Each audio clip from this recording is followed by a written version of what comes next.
How would you describe the Sun Kings? What kind of music y'all make? Ooh. We're a genre bender. Yeah. Oh yeah. Yeah, Good. we do. I always say jazz inspired or jazz influenced just because that's where our backgrounds lie, and we often refer to a lot of our role models and things musically, but I think that we dabble in and out of like rock, R&B, like I said, fusion. Soul. Yeah, I mean, it is really like it's a fusion, a molding of our backgrounds. Yeah, I could definitely hear that on the Chrysalis EP. Everybody in the group is formally trained Yeah. at a collegiate level in music. You don't necessarily need that, but man, it really helps when you got a group. It Oh, helps yeah, to especially- communicate a lot. Absolutely. You know, when you have all the terminology and everything, it just makes everything Facts. way easier, makes things Sure. go faster. Sure, Yeah. yeah. Good point. So elaborate that on a little. What do you mean? So you're formally trained now. You guys, as a bigger group, I'm sure it just makes things easier, flow easier, and you're probably able, But like we're you also said, like used to those bigger groups and having to communicate in them because of school, like Yeah. because of Yeah. having to communicate in like big band and Small combo. small combo. It's Yeah. like we have a lot of experience in that, so Yeah. it has helped. Yeah, so much of the music that we make, or music that is of an improvisational nature in general, requires so much communication and like listening and respecting the musician you're on the stage with. So I think that school sort of sets the stage for that. But as Trevin said, Facts. you definitely don't need that formal training, and it's Yes. actually something we're actively trying to combat in the scene, is this idea that like you have to be trained Yeah. formally or like at a collegiate level for it to work for you. So we're really trying to Absolutely. welcome more people who don't have the privilege of that formal training. I think in all of the students that we've had in private lessons, especially kids, Oh, you know, they're like, where do I go to music school? And it's like, well, are you sure you want to go to college, first of all? Swear. Because some Yo. kids just are not cut out for college, let alone a music school. That's Yeah. a whole different beast. Right. A lot of kids are like, nah, man, I just want to go practice in a practice room all day.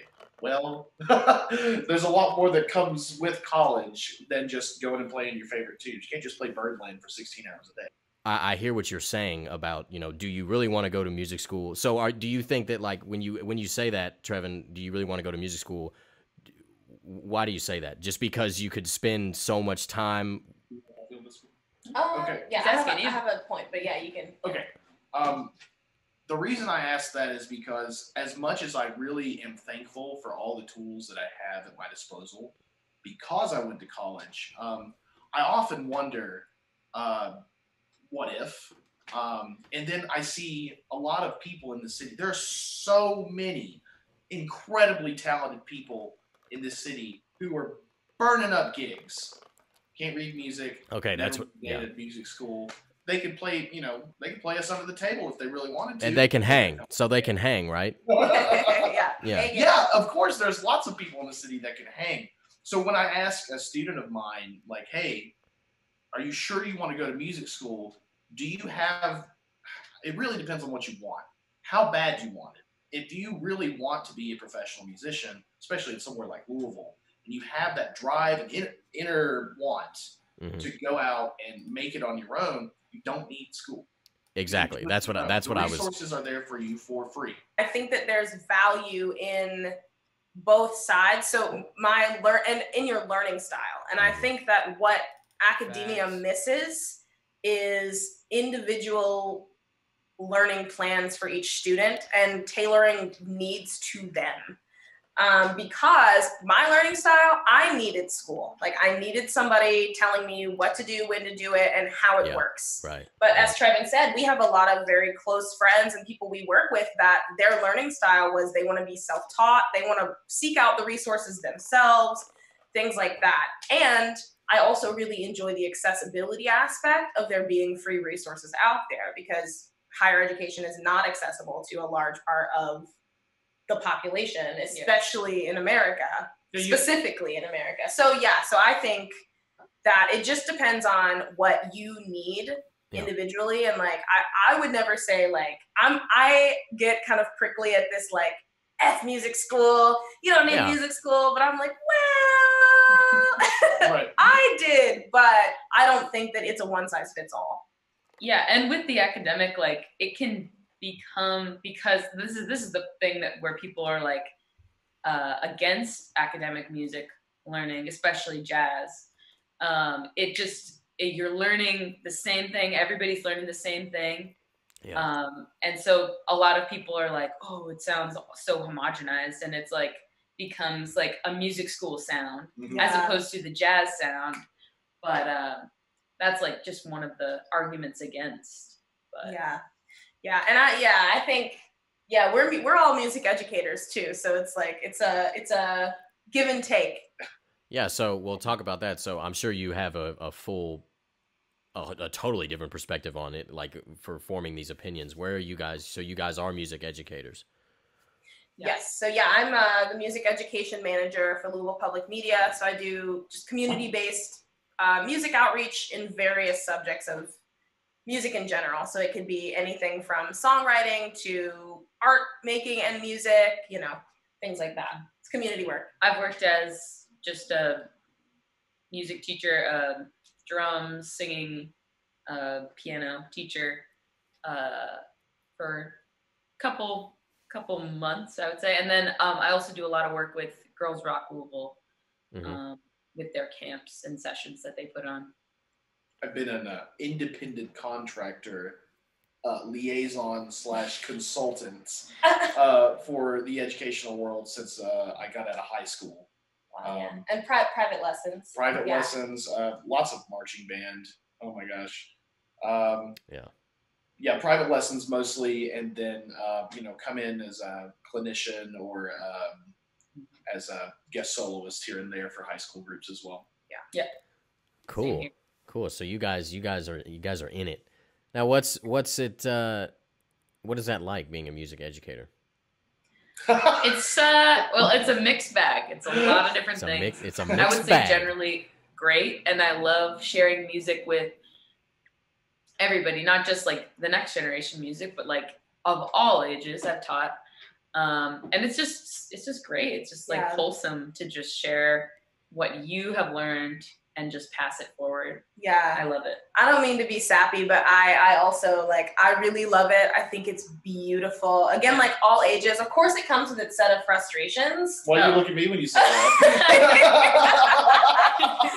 But I think that music at its core is the communication and a soul connection with someone else. And what better way than to pass on your soul connection to someone else?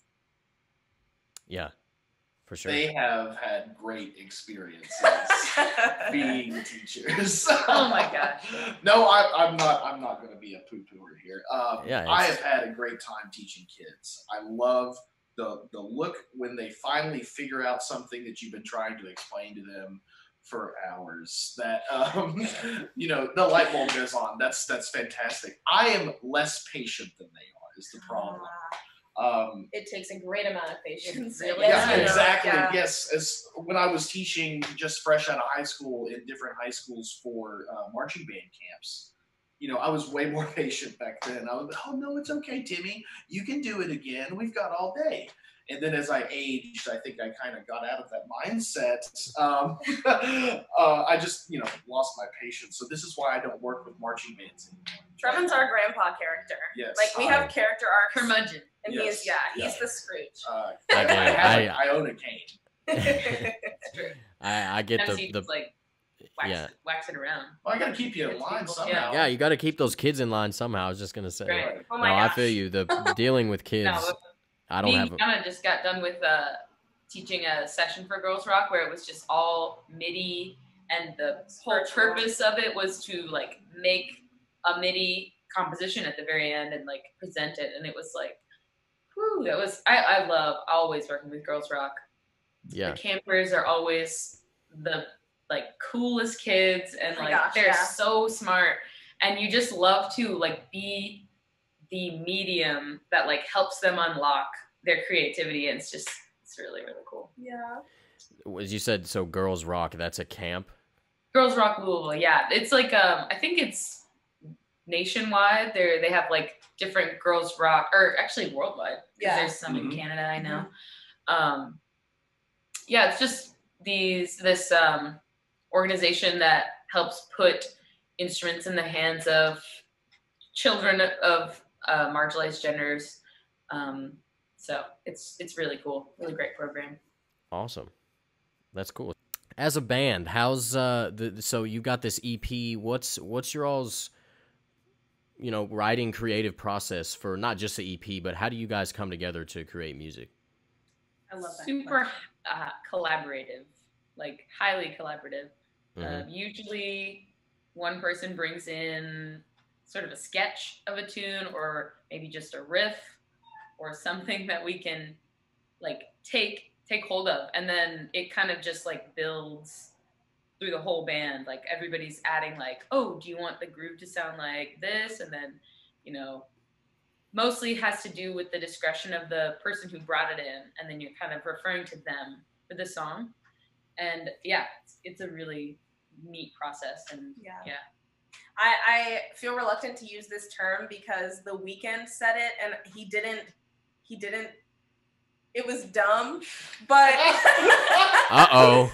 But Shots I was fired. going to say that our music works like a collage, but I really do believe that to be so, because one person will bring in like, here's my blue construction paper, and then Trevin's gonna lay over a clipping of a mountain that he found, and then like so I really do feel like everybody brings to the table a piece of their creativity. And sometimes people will bring in entire tunes, like Harris, our guitarist, for example.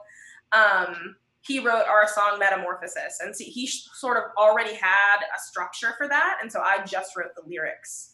And we kind of embellished on the groove and added some things. I think you wrote the horn parts for that, is that right? For Metamorphosis? Yeah. Yes, absolutely. Yeah. And that did was it part of my adoption papers. Yes, yeah.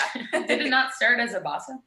It was just slow and different. Yeah, we just developed it, right? So yeah, like Fiona said, deeply collaborative. Yeah. Awesome. Cool. So what's a typical rehearsal like for y'all?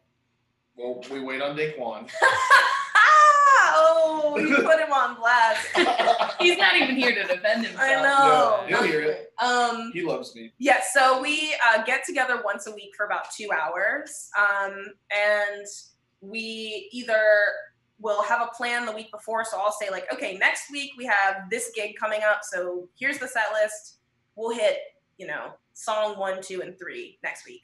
Sometimes it's a little bit more administrative. I have like a bunch of like business notes and things to bring to them. So we'll spend the first half talking and the second half maybe writing on a new song.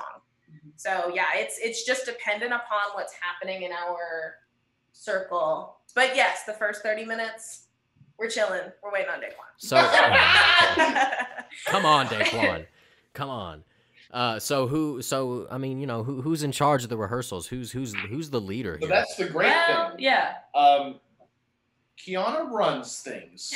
Kiana runs things. She's right? like has the schedule. She keeps us in track, but also I would say Daquan also keeps us in track. Yeah. Unless Daquan wants to goof around. I've seen. Very true. I don't want to keep putting Daquan on blast. No, but you goof around. No. Go ahead. He does really. I think with the rehearsals we've had without Daquan, like sometimes they can get a little more off track. But yeah, that's my fault. I've seen Daquan get pretty serious in rehearsals before. That's all I'm gonna say. Yeah. All I'm gonna say. I think that I typically come with like the rap sheet of our schedule, our agenda, so to speak, and then we. Well, that was what I was gonna say. That's kind of the funny part is like, I think Daquan does kind of have an ancillary kind of like, hey, get back on track. But I think mostly you run things. But once you get most of your administrative things out of the way and we're in rehearsal, that is when the floor opens up. Sorry. That's when the floor opens up and things become way more collaborative. Like that's when I think that's when our opinions hold their own weight. Yeah. Especially like, if we're talking about like, what are we going to call our next album? You're like, I don't like that idea. Yeah. You can veto that pretty quickly. Yeah. But, as far as like a chord change or like, should this hit on one or anticipate the one, that is where it becomes more like a town forum. And it's also usually, like I was saying, like we're referring to the person who came with the song. Like a lot of times the person whose song it is, if we're writing it, they're kind of in charge for the moment. Yeah. And again, like, this is my soapbox. You'll get tired of me saying the word communication, but it has been so important in our process to listen and respect each other, not even while we're playing, but it's like, of course, like, we've been together so long. There's so many of us. We're all like very opinionated and like have something to back it up. So Kiana for a little bit. She's very good at that. Really great. Removing. Honestly, when it comes to resolving conflict in a group sense, and music's on the table. Thank you. Yeah, you're welcome. I will principal them. I'm like, stay after class. If like I notice weirdness between two members. Okay, now hang on. She has done that. You did. You're like, I will see you after class. Yeah. And then I'm like, hi, it was weird. Discuss. Yeah. It's always me in the principal's office, man. Come on. So removing your ego, that's a good point, you know. Again, especially in a big band. I was just curious what that so like did that take a while for y'all to kind of gel with each other even when you're mad at each other? Yes. There was a lot of, I don't want to say passive aggression, but there was a lot of like, if one member got angry and told another one, then that member would be like, actually, you know, so-and-so's upset. Why are they upset? Well, because you did X. Well, why didn't they tell me? Yeah. You know what I'm saying? So it was like people who came in closer than the other. So for example, like, I'm not talking about a specific instance, but like Matt and Phil are closer, our bass player and our flute player, right? So if they had an issue with Trevin, they would talk about it amongst themselves rather than just being like, hey, Trevin, this hurt my feelings for X reason. Not because they were trying to spite him, but because they were just closer. That's how people dealt with it. So we sort of had to work out those issues where we had to like say like, yo, we're going to lay it all on the table, even if it's going to be uncomfortable. So yeah, it took a while. It was a long, uncomfortable process. It's growing though. It's growing. And it's because we're friends. That's what I was about to say. Like, we are all pretty tight now. Like, we're just like, if something's bothering us, like, it's okay to just say it to the person that's bothering you. Trevor, you played the lick 9,000 times on 36 courses of that solo.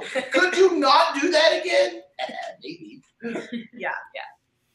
Well, cool. That's interesting. That's definitely, you know, something that, I mean, as a group you have to deal with all the time. So as, you know, you're in rehearsals and you've got your, you know, you're collaborating, tell us about some of these songs on your album, or sorry, your EP, Chrysalis. Who did the majority of the writing, and what was it like recording at LaLa Land? Big question I wanted to know. Guys, if you're not familiar, I mean, I know you guys, people listening, LaLa Land is a studio in Louisville. I'll pull up a picture of it here, but it is, go ahead and tell us, what's LaLa Land like? LaLa Land has the most incredible vibe I have ever experienced. Disneyland for musicians, man. That's important, like walking into a space and feeling comfortable enough to lay your entire heart on the table. Yeah. Kevin, I mentioned this to you, but I had taught 2 songwriting camps with a couple different organizations. And the culminating project of that camp was that the students got to go to LaLa Land and record the pieces they had written over the week. And that was my first experience at the studio. And I walked in and I was like, we have to record here. Like just the feeling when you walk in that place. And Gautier is, I think, the lead engineer there. I'm not sure if that's correct. I've never met another engineer there, but I don't know if anybody else works there. Yeah. Sorry if you do, if you're listening to this. So speak on that. Your music has to be recorded live. Why do you say that? We build on each other. It's improvisational in a way that the way that things, like if a lot of energy is starting to be built up, or if we want the energy to fall back down, we have to be listening to each other and constantly, like I said, like speaking to each other musically through the process. For example, I'll toot my own horn here for a second. On Cold, our recent single off of this EP, there is a slow build that has to happen with this solo. And without that, it just really falls flat. So when we were doing this in rehearsal, we were like, man, this is building to this like really high energy precipice. What can we do after this to really give it like, you know, the oomph? And that's where you get like the break time, and I do my squeaky thing up there in the stratosphere. Hey, well, let me say, we do some hits, and then we just space. Yeah. And it's very dramatic because Trevin's all by himself, and then we just come in with the hits like every couple bars, and it's. And imagine doing that layered over top. Yeah. Say that's what I was gonna say. Like, imagine doing that without the band there, kind of pushing you in the moment. Yeah. That's a kind of synergy that you cannot get in a normal studio setting where you're. All right, man. I'm gonna punch you in at 2:03. Here we go. Boom. Yeah. Good. Yeah, point. I think that Good if we point. had laid the track down and then Trevin played over it, the energy of his solo would be completely different. You're about to say worse, and I appreciate you for not saying. No, I didn't know I wasn't gonna gonna say worse. I heard that sax part on there. Super dope song. Did you? And I'm hearing a part in there. It sounds like I'm not sure, but you might have been playing over yourself. But it sounded like your sax was almost harmonized, like you had. I gotta give credit to Casey Powell for that idea. Our producer, yeah. Casey Powell, he looked at me one day in his studio and he was like, "You mind if I try something kind of cool?" Yeah, well, it sounds super cool. Yeah, Casey Powell and our guitarist Harris kind of collaborated on that because Harris brought in one of his example. We all brought in example albums of like how we wanted our thing to be mixed to the producer, just to give him an idea of like feel. And Harris brought in a Robert Glasper album called Black Radio. Yeah. And there is a harmonized sax solo, and he's like, "This could be cool. I don't know." Fast forward to when we're mixing Cold, and Casey just throws it on Trevin's saxophone, and we were all like, "What?" Yeah, like, it sounded. As soon as I heard it, I was like, "That's cool." Yeah, man. Now I have a pedal for that. Yeah, now he can do that. Did that inspire you to get? That absolutely was what put me on the path for that. Yeah. Thank you, Casey Powell, Harris. Love you guys. Well, that's So I was playing Cold at the beginning of the show when we're starting the starting soon screen. I was playing that, so listeners got to hear some of it. But so talk a little bit more about Chrysalis and the EP. We got 6 songs. It looks like, correct? Yeah, 5 or 6. I guess the intro's kind of there's 6 tracks, but it's 6. Yeah. Oh, we have Worthy, Cold, Count on Me, Anything You Want, Metamorphosis, True American. Oh, that's mine. So I forgot. So who's writing these songs, and what's tell us about it?